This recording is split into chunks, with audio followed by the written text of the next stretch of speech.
know I speak to polygamists or anyone else who is watching the show tonight who is depending upon good works of any kind to provide merit before God for you or get you into the gates of heaven.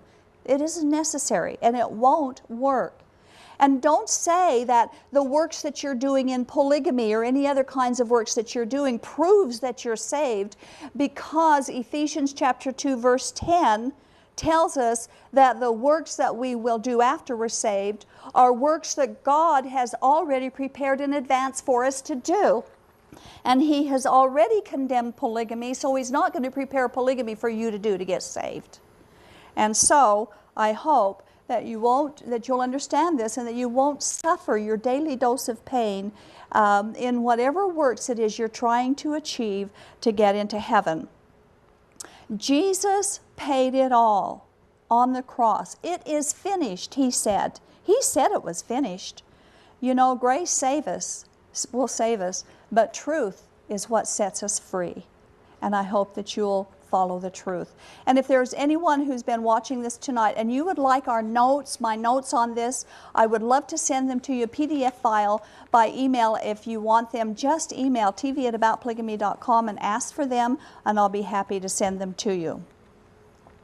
Now, in case you haven't noticed, tonight we don't have a guest. I thought I would just go through some of the things that we've kind of put on the back burner, and also open up our email bag, which we're getting behind on, and some of our telephone calls that we've been a little bit behind on as well. Okay, we had a call. Let's go on to some phone calls now. We had a call on April 16th from Ralph of Salem, Utah, and he said, "Why are the polygamy groups so interested in outsiders? They seem to be recruiting." Well, Ralph, I think that most polygamy groups, whether they're actively or not recruiting, basically, I would think that they could be recruiting all the time. You see, mathematics and polygamy just don't cooperate.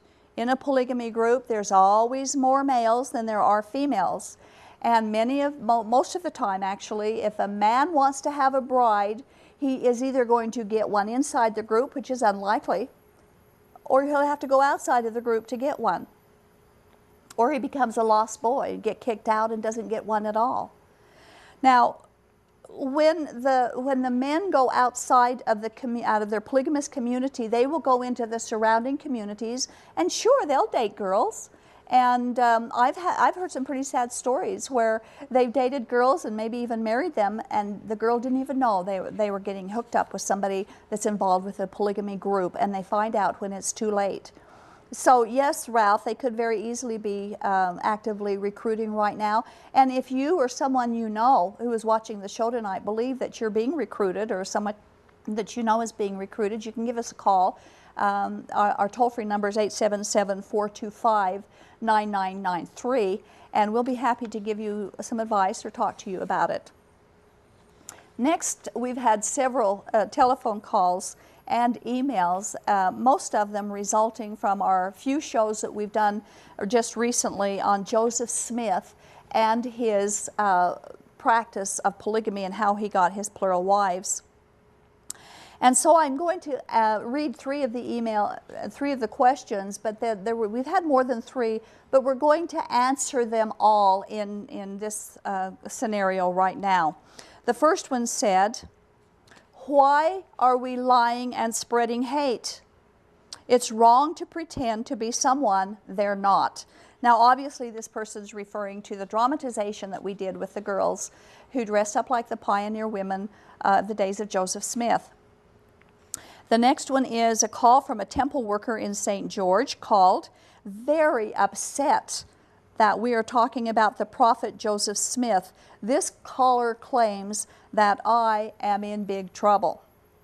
And then we had an email from Julie in Utah, and she said, "You really need to check out your facts a bit better before putting hopelessly pathetic actors on TV and portraying something that didn't happen.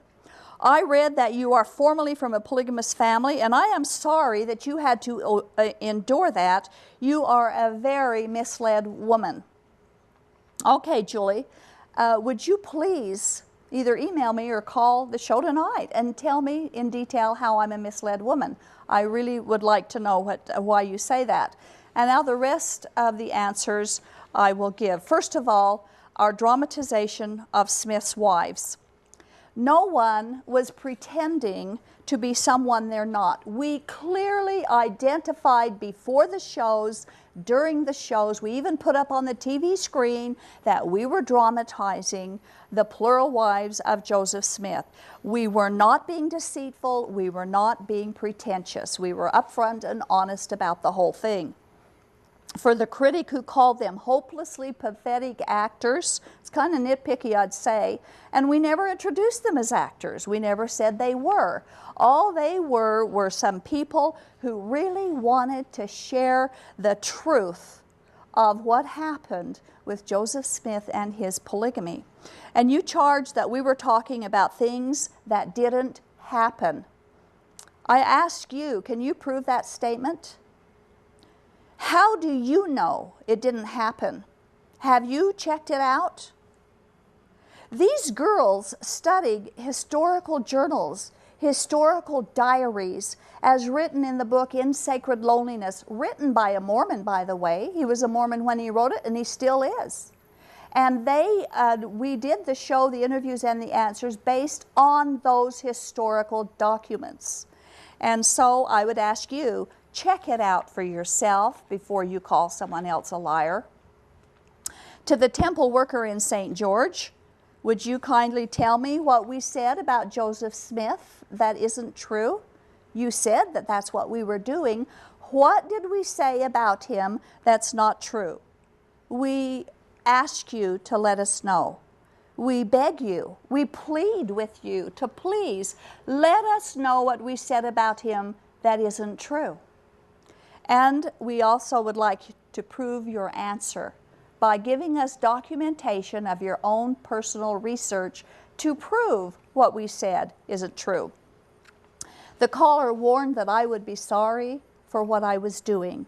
And the only thing that I'm sorry about is that so many people will not obey God and make the test for truth that He has commanded us all to do, and that is prove it.